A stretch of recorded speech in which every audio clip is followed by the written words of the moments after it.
Welcome to my channel. ಹಿಂದಿನ ವಿಡಿಯೋದಲ್ಲಿ ಭಗವದ್ಗೀತೆಯ 6ನೆಯ ಅಧ್ಯಾಯದ ಶ್ಲೋಕ 36ರಿಂದ 40ರವರೆಗೆ ಹೇಳಿದ್ದೆವು. ಹಾಗೆ ಅನುವಾದನ ಹೇಳಿದ್ದೆವು. ಇವತ್ತಿನ ವಿಡಿಯೋದಲ್ಲಿ ಶ್ಲೋಕ 41ರಿಂದ ಶುರು ಮಾಡೋಣ, ಹಾಗೆ ಅನುವಾದನ ಹೇಳೋಣ. ಈಗ ಶ್ಲೋಕ 41.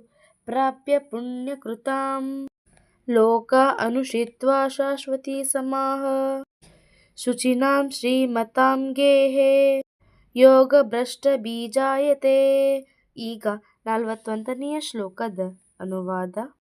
ಯೋಗಭ್ರಷ್ಟನು ಪುಣ್ಯಜೀವಿಗಳ ಲೋಕಗಳಲ್ಲಿ ಬಹುಕಾಲ ಸಂತೋಷವಾಗಿದ್ದು, ಅನಂತರ ಧರ್ಮಾತ್ಮರ ಮನೆಯಲ್ಲಿ ಅಥವಾ ಶ್ರೀಮಂತರ ಕುಟುಂಬದಲ್ಲಿ ಹುಟ್ಟುವನು.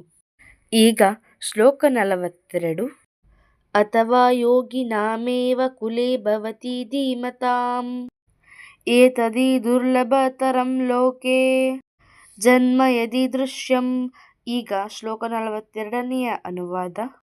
ಅಥವಾ ದೀರ್ಘಕಾಲದ ಯೋಗಾಭ್ಯಾಸದ ಅನಂತರ ವಿಫಲನಾಗಿದ್ದಲ್ಲಿ ಅವನು ಧೀಮಂತರಾದ ಆಧ್ಯಾತ್ಮಿಕವಾದಿಗಳ ಕುಟುಂಬದಲ್ಲಿ ಜನಿಸುವನು. ನಿಶ್ಚಯವಾಗಿಯೂ ಈ ಜಗತ್ತಿನಲ್ಲಿ ಇಂತಹ ಜನ್ಮವು ದುರ್ಲಭತರವಾದದ್ದು. ಈಗ ಶ್ಲೋಕ 43.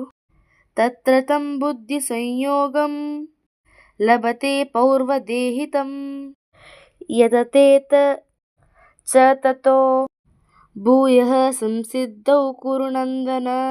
ಈಗ 43ನೆಯ ಶ್ಲೋಕದ ಅನುವಾದ.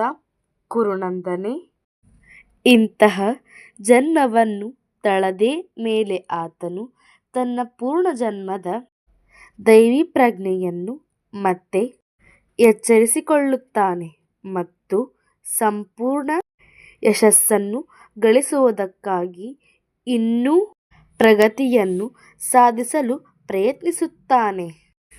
ಈಗ ಶ್ಲೋಕ 44.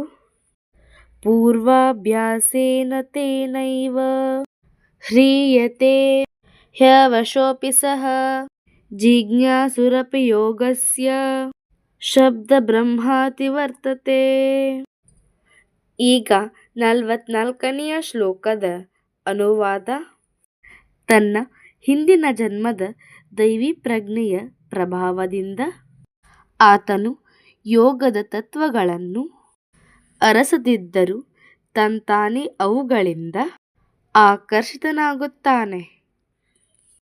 ಇಂತಹ ಜಿಜ್ಞಾಸುವಾದ ಆಧ್ಯಾತ್ಮಿಕವಾದಿಯು ಯಾವಾಗಲೂ ಶಾಸ್ತ್ರಗ್ರಂಥಗಳ ವಿಧಿಗಳ ತತ್ವಗಳನ್ನು ಮೀರಿರುತ್ತಾನೆ. ಈಗ ಶ್ಲೋಕ 45.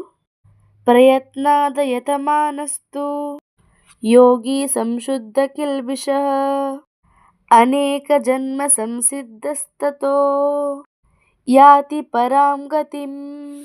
ಈಗ 45ನೆಯ ಶ್ಲೋಕದ ಅನುವಾದ.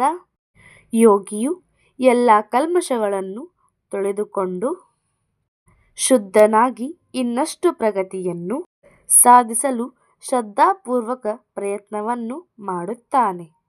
ಹೀಗೆ ಅನೇಕಾನೇಕ ಜನ್ಮಗಳಲ್ಲಿ ಅಭ್ಯಾಸ ಮಾಡಿದ ನಂತರ ಪರಿಪೂರ್ಣತೆಯನ್ನು ಪಡೆದು ಪರಮ ಗುರಿಯನ್ನು ಸಾಧಿಸುತ್ತಾನೆ.